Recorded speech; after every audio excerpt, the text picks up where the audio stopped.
ITA for standing my ground against a parking lot Karen? Alright Reddit, buckle up because I had one of the wildest encounters of my life last weekend, and honestly, I still can't stop replaying it in my head. I never thought I'd be that person writing about a parking lot fiasco, but here we are.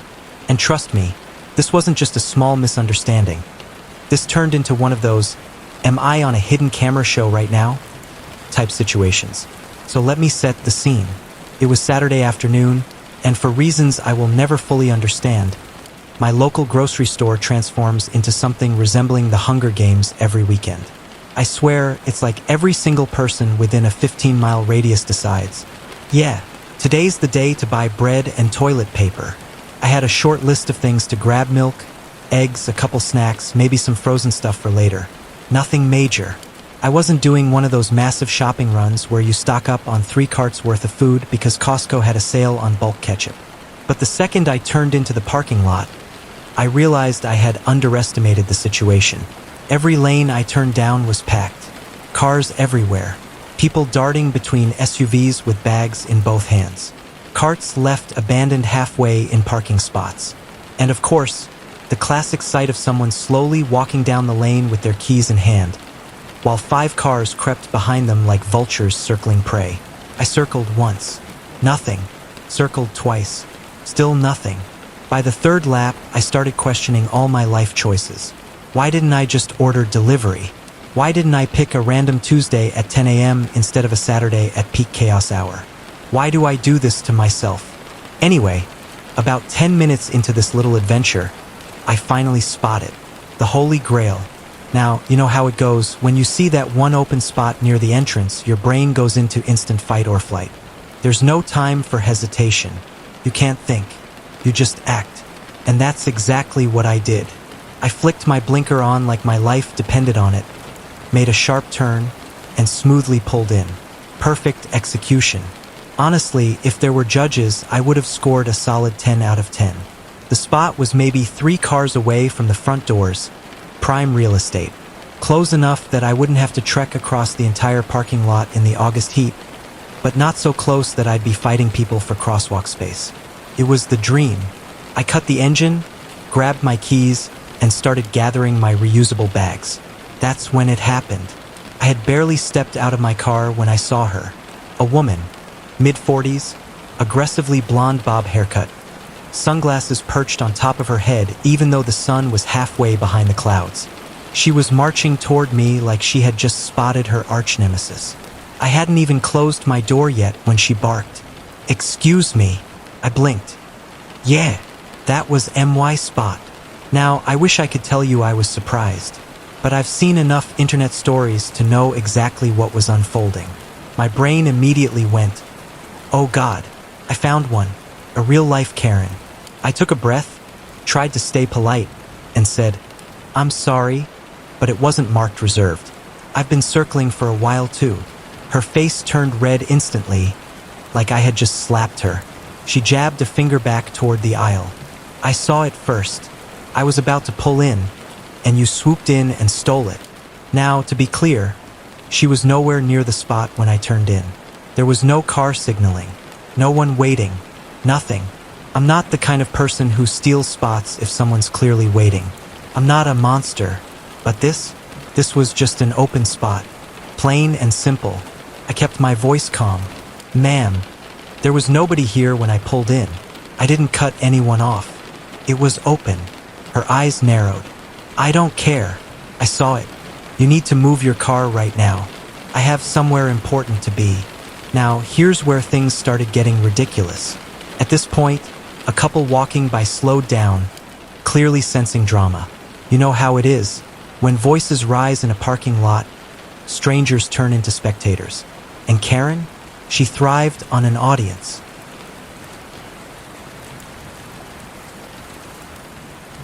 She crossed her arms dramatically and said, You clearly don't understand. I have somewhere to be. Unlike you, I don't have time to just loiter around. Loiter? I was literally just trying to buy eggs. I said, Again, this spot isn't reserved. I'm sorry if you thought it was yours, but it's not how parking works. That set her off. Her voice jumped an octave. Are you seriously refusing to move? Do you know who I am? Ah, yes, the classic line, the prophecy fulfilled. I almost laughed, but I held it in. At this point, I'm running through my options. Option 1, move my car, give her the spot, and avoid drama. But that means giving in to entitled behavior. And honestly, the way she stormed up to me made me want to stand my ground even harder. Option 2, stay calm, refuse, and deal with whatever tantrum she's about to throw. Option 3, whip out my phone, start recording, and potentially become TikTok famous. I decided to go with option 2 for now. I told her, I'm sorry, but I'm not moving. I parked fair and square. If you want another spot, I saw a couple opening up down the aisle. Her jaw dropped like I had just insulted her entire bloodline. You are unbelievable, she shrieked. I saw it first. That makes it mine. That's how this works. That's not how any of this works. So there I was, standing in front of my car like a confused contestant on some reality TV show, while this woman, who I had now officially christened Karen in my head, was losing her mind over a parking spot. I had already told her, plain and simple, I'm not moving. End of story. And when I said it, I felt that little rush of adrenaline you get when you finally draw the line. You know, when you're fed up and you just plant your flag like, nope, this is where I stand. I'm not budging. Well, apparently that was the worst thing I could have said, because that's when Karen escalated to level 100 entitlement. Before I could even take another breath, Karen whipped her phone out like she was drawing a weapon in a duel. She held it up, arm extended, recording me with the most exaggerated victim expression I've ever seen in my life. Her voice got all shaky and dramatic, the way a soap opera actress might sound after discovering her evil twin. This is harassment, she yelled. This man is stealing my spot. Look at this. He stole it from me. Mind you, all of this was happening in the middle of a packed parking lot. Shoppers were streaming in and out of the store, carts clattering against the pavement, kids whining about wanting candy. And now, in the middle of all that chaos, we had Karen broadcasting my face like she was CNN live at the scene of a crime. I felt my ears burning. People were staring. Some were even slowing down to watch, whispering to each other like, what's going on over there? Here's the thing. I'm not a confrontational person by nature. I don't like being the center of attention in situations like this. So when she started recording, my stomach sank. I could already picture it. My face plastered across Facebook with some wild caption like, local man bullies woman in grocery store parking lot. I could see the angry comments. I could hear my mom's voice calling me like, why are you on the internet yelling at a woman over a parking space? But at the same time, my pride was screaming back at me. No, you didn't do anything wrong. You're not backing down just because she's throwing a tantrum. So I just stood there, arms crossed, trying my hardest to look calm and collected, even though inside I was cringing so hard I thought I might implode. And then, she dropped the bomb.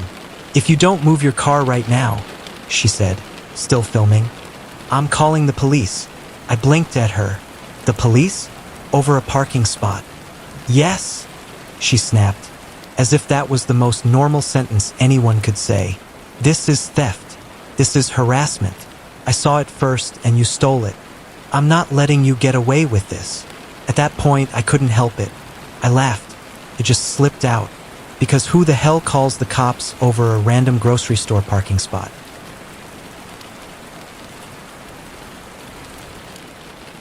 I thought she was bluffing. Surely, this was just another tactic to scare me into moving.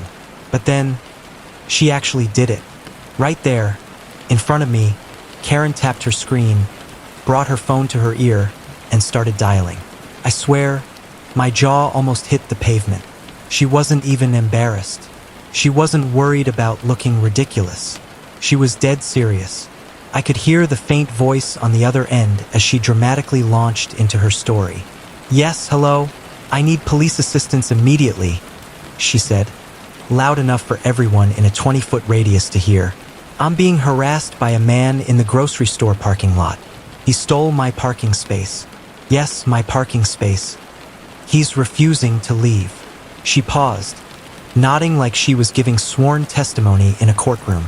Yes, I feel unsafe. He's being aggressive. Me? Aggressive? I was literally just standing there, leaning against my car with my arms crossed. If anything, she was the one yelling like a banshee while I looked like I was waiting for an Uber. By now, we had a solid audience. A couple with a toddler had stopped completely, pretending to adjust their stroller but obviously watching the drama unfold. A guy loading water bottles into his trunk was leaning on his cart, smirking like he had just scored free entertainment.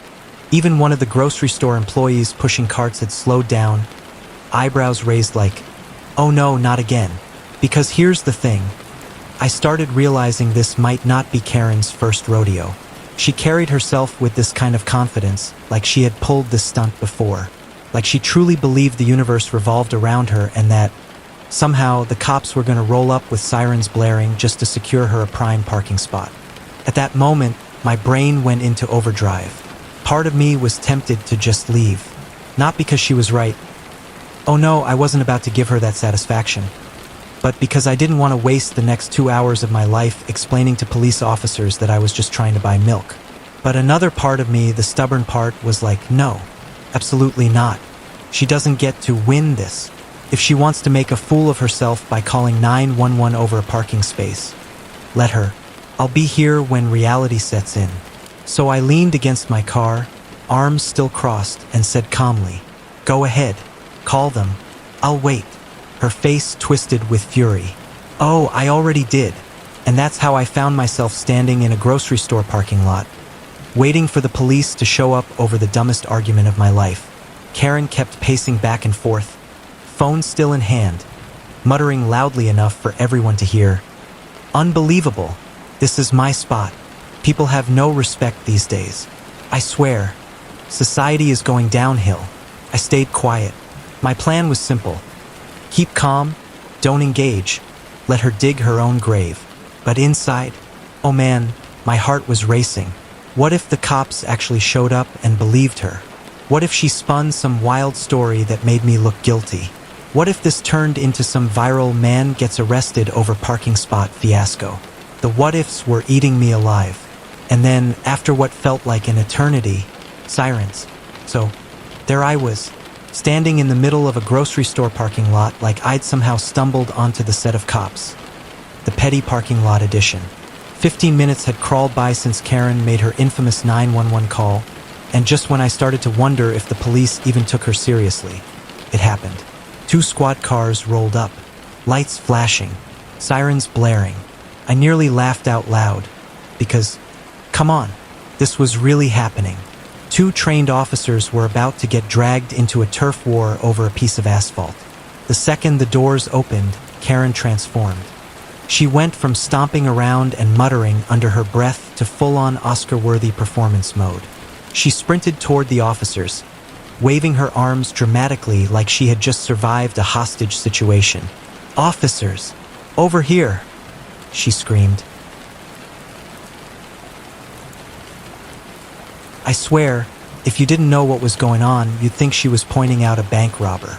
The officers, 2 men, maybe mid-30s, looked at each other like they already regretted answering the call. Still, they approached, notepads ready. Karen launched into her monologue without missing a beat. "This man," she pointed at me like she was identifying a fugitive in a lineup, "harassed me.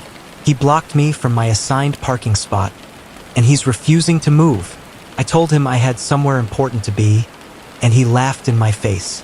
He's been threatening me this whole time." The crowd of bystanders, which had grown to at least a dozen people by now, murmured. A couple of them chuckled. One guy shook his head like he couldn't believe what he was hearing. Both officers turned their attention to me, and let me tell you, the look they gave me was a mix of confusion and exhaustion. You know that look people get when their brain is trying to process. Did this person really just call me out here for this nonsense? One of them sighed and asked, "Sir, what's going on here?" Finally, my turn. I kept my tone calm, respectful, and as neutral as possible. "Officers, I was circling the lot for about 10 minutes, and I found an open spot. No handicap sign, no reserved label, nothing. I pulled in, parked, and got out. That's when this woman ran up to me, saying I stole her spot. I told her politely it wasn't reserved. She got upset, started recording me, and then called you guys. The officers nodded slowly, scribbling in their notepads. So, I added, as far as I can tell, this is just a normal parking spot. First come, first serve. That's all. For a moment, I thought that was it. Case closed. The officers would roll their eyes, tell Karen to knock it off, and I'd finally get my groceries in peace. But then, one officer turned back to Karen. His tone was calm but firm. "Ma'am, do you have your building permit with you?"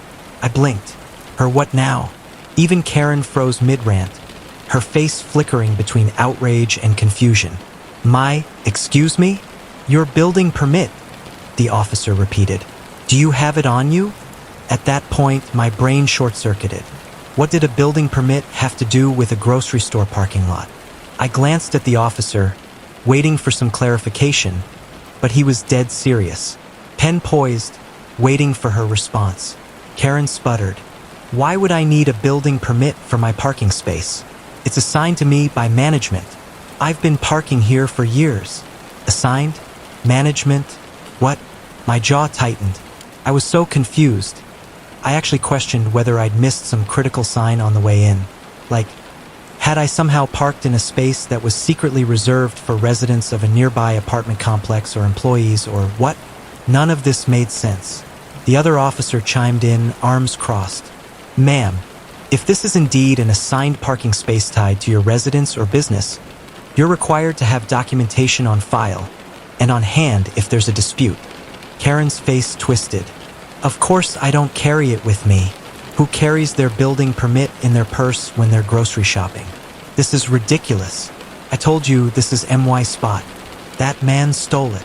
I spoke up, still trying to piece together what was happening. Officers, with all due respect, this is a grocery store parking lot. Public, not private.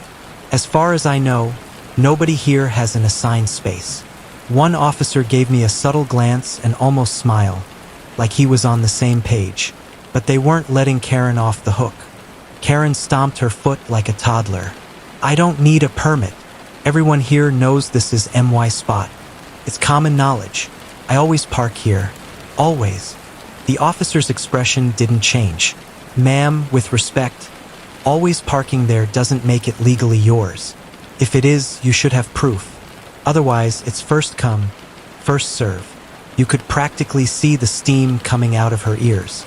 She whipped her head toward the growing audience, clearly fishing for backup.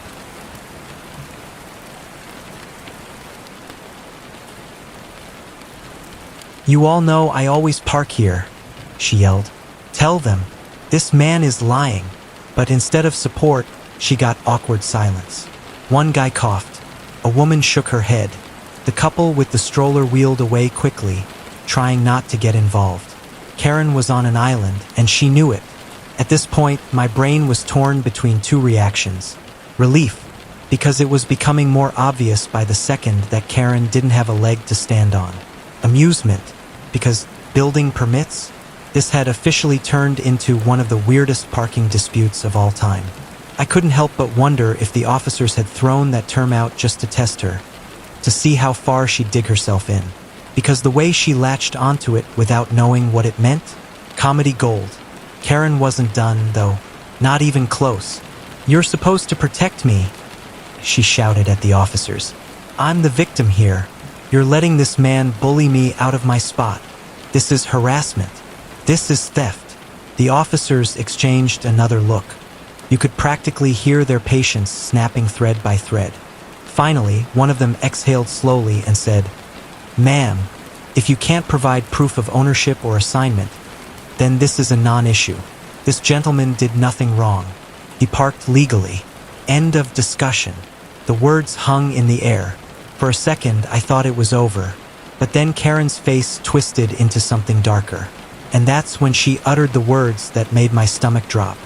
If you don't make him move, I'm filing a harassment charge. Right here. Right now.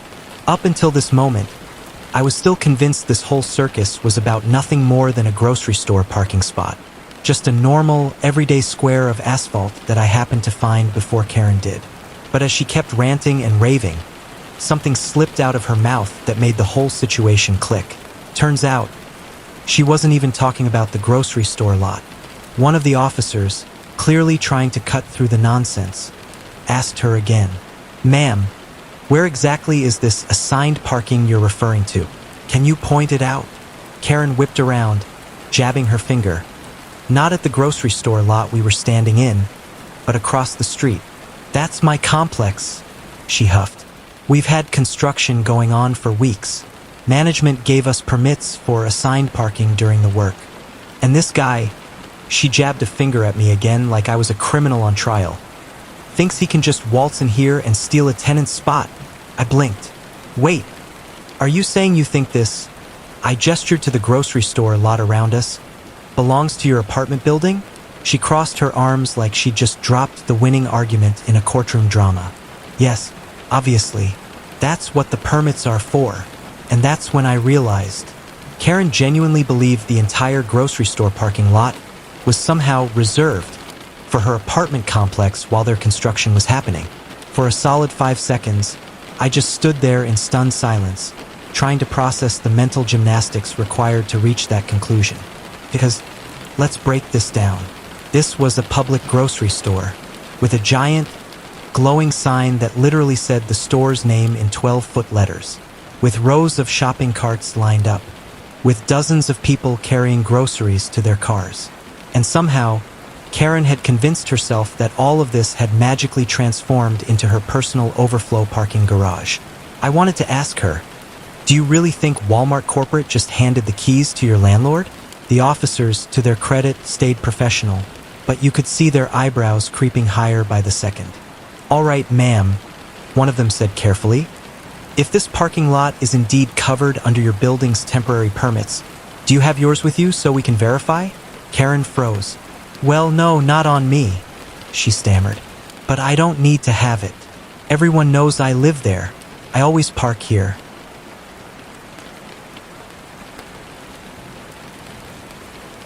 The officer didn't budge. "Ma'am, without proof, we have no way of confirming your claim. Do you have documentation from management? Permit card? A letter? Anything?" Karen's cheeks flushed pink. She dug in her purse like maybe, just maybe, she'd magically pull out something to save face. Receipts, lip balm, loose change, but no permit. Finally, with a frustrated huff, she snapped, "I left it at home, okay? But it doesn't matter. He shouldn't be here. He's an outsider." Yes, the dreaded outsider. Apparently, in Karen's head, I was some intruder trespassing on sacred tenant-only ground. Never mind the fact that there was a literal supermarket right behind me with sliding glass doors opening and closing every 5 seconds. I almost wanted to play along just to see how deep her delusion went. Like, should I start apologizing for not knowing the secret password to enter Resident Parking Kingdom? But instead, I just said, "Ma'am, I don't live in your building. I'm here to buy groceries. This is a grocery store, not your apartment garage." That earned me a death glare so intense I'm pretty sure it singed my eyebrows. The officers had clearly had enough. One of them pinched the bridge of his nose and sighed. "Ma'am, this lot belongs to the grocery store, not your complex. Unless you can provide written proof from management or city permits stating otherwise, we cannot consider this spot assigned to you." The other officer chimed in. "As far as we're concerned, this gentleman parked legally. He has every right to shop here." Karen's mouth opened and closed like a goldfish. You could see the panic flicker across her face. She realized she was losing her audience, her power, and her imaginary claim to the asphalt throne. And that's when Karen did what Karens do best. She doubled down. "You don't understand," she shrieked. "I've been parking here for years. Years. Everyone knows this is my spot. This man is harassing me. He laughed at me. He's making me look stupid." The last line nearly made me choke. Making her look stupid? She was doing a flawless job all on her own. The officer's patience finally snapped. "Ma'am, unless you calm down, we're going to have to ask you to leave the premises. This is not a legal dispute. This is a grocery store parking lot. End of discussion. Karen's face went crimson. This isn't over, she hissed at me.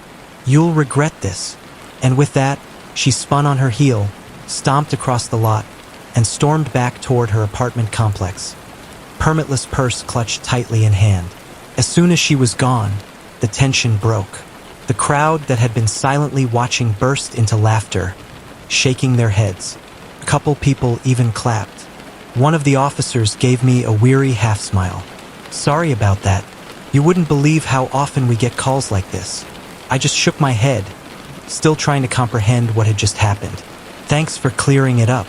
I honestly thought I was about to get arrested. She waved her arms dramatically, like the officers themselves were part of a massive conspiracy against her, then stormed off toward her apartment complex, heels clacking, purse bouncing, muttering curses under her breath the whole way. The crowd of onlookers chuckled, some shaking their heads. One guy even said out loud, "What a show!" The officers turned back to me, looking tired but also a little amused. Sorry about that, one said. Unfortunately, this isn't the first time we've had calls like this. Some people think the law bends around them. The other added, if you'd like, sir, you could file a report against her for harassment. She recorded you without consent, made false claims, wasted our time. You'd be within your rights. I thought about it for a second. I imagined the paperwork, the follow-up calls, the possibility of seeing Karen again in a courtroom. And then I imagined just buying my groceries, going home, and putting this whole circus behind me. Thanks, officers, I said with a small smile. But I think I'll just let it go. They nodded. Fair enough. Have a good day. So that's what I did. I grabbed a cart, went inside, and did my shopping. Milk, eggs, frozen pizza, chips, the usual. Nothing glamorous, but everything I actually came for. And let me tell you, walking through those aisles after everything that had just gone down felt different, like I had just won some kind of invisible war. Every item I tossed into my cart was a little victory. By the time I checked out and walked back to my car, my spot was still there, empty, peaceful, waiting for me. I loaded up my groceries, slid into the driver's seat, and couldn't stop grinning. On the drive home, I replayed it all in my head. Karen running at me like a charging bull, her waving her phone around, screaming harassment, the cops asking for a building permit in a grocery store lot, the look on her face when she realized she had no proof. It was equal parts stressful, hilarious, and surreal. But now that I've had time to sit with it, one question keeps nagging at me. When Karen first demanded I move my car, before the cops, before the crowd, before the drama, I could have just sighed, gotten back in my car, and circled the lot again. It would have been annoying, sure, but maybe I could have avoided the entire mess. Instead, I stood my ground. I said no, and that one decision set off a domino effect that led to the most ridiculous grocery trip of my life. So Reddit, am I the Aholi for refusing to move my car when she asked?